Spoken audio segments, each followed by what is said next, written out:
I now call Alex Rowley to be followed by Claire Adamson. Thank you, Presiding Officer. I certainly am pleased to be speaking in this debate, and in 6 minutes I can't go through everything I think in terms of this document, but I certainly welcome it because I believe we need to move beyond the Constitution and start to have a discussion and a debate about how we tackle the big issues that are out there and how we give everybody the opportunity in life, how we tackle poverty and how we tackle inequality. If I could mention two areas within this paper that I think are very good and we need to see action and see them moving on. Firstly, in terms of domestic violence, there has been progress made over the last decade more, where police authorities, community safety partnerships are doing a lot more work, and that's to be commended. But at the same time, that hasn't resulted in the numbers of domestic violence cases and those suffering from domestic violence falling. So there's more to be done, and I absolutely welcome that. The pilots in Aberdeen and Ayrshire is something that I'm glad is mentioned in this document, and hopefully we can see how they work and pick them up. In terms of human trafficking, and Christina McKelvey mentioned that earlier, sometimes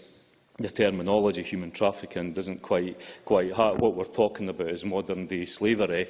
And I think people would be appalled by that, and I think, again, I commend the Scottish Government for picking up on those issues and bringing those issues forward. It would be right for me, I think, to mention the council tax, because I have, since coming into this Parliament through the Local Government Committee, made the arguments that we need to review how local government is funded, and again I welcome the review, the commission, however you want to put that, and I think we need to, in local authorities and everybody working together, we need to look at a way forward for properly funding local government. The reality at the end of the day is that anybody can cut taxes. There are countries where you have very low taxes, but you have very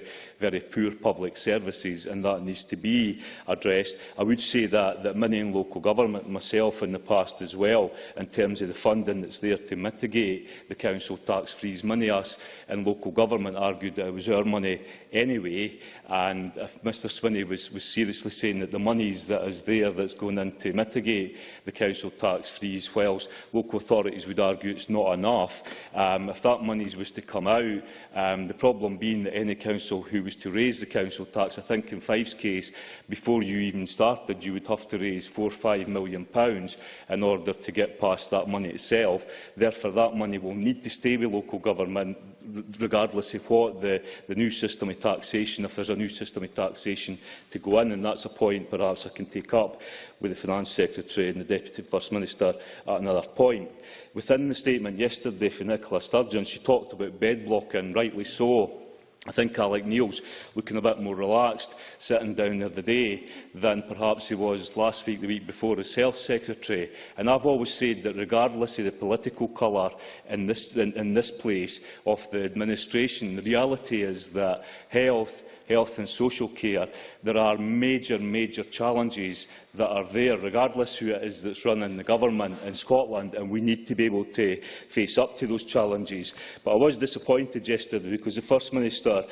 basically said that £15 million would be made available, £5 million to the Scottish Government, £5 million for NHS boards and £5 million from local authorities. But regardless of whether you think it's a reasonable settlement or not for local government, the fact is that local authorities, the length and breadth of Scotland, regardless of what political parties running the administration in those authorities, are facing major challenges and are cutting services and are having to cut services. And suddenly, where they'll come up with this £5 million to add to that, the fact is in Fife, NHS Fife are currently, through their acute budget, overspending someplace in the tune of £3 or £4 million. The former Health Secretary did tell me that that will be pulled back in. But no, I've got too many points to make in 6 minutes. Last year, that NHS Fife actually overspent in its acute service by over £8 million, and therefore that had to be clawed from someplace, and that's why we're not seeing a transfer of resources coming from acute into community care, and why we've got the big problems there. So I think, you know, the announcement of £15 million,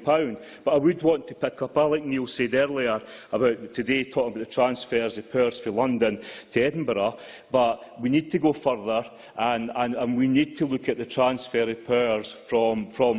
certainly certainly London to Edinburgh, but the transfer of powers to local authorities. I genuinely believe and sincerely believe that if we are going to tackle poverty and inequality in Scotland, then we will do so through partnership. Partnership with local government, partnership with community planning partners, and partnership so that there is an anti-poverty strategy in the Scottish Government that goes through every level of government, and that anti-poverty strategy is then part of a partnership with local authorities going forward. In terms of the Early Years Collaborative, for example, there is a lot of good work going on out there, but we need to be prepared to tackle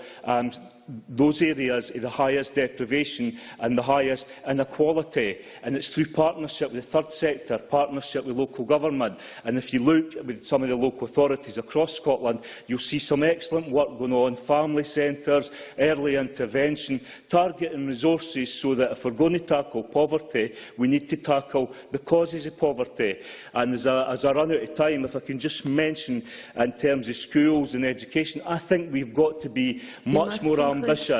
As I finish, Presiding Officer, we've got to be much more ambitious. We've got to look at a new approach involving colleges, involving employers, so that we actually start from the early years and bring about a revolution in education. Because the one thing I would agree with Liz Smith, we need to do much better than we're currently doing.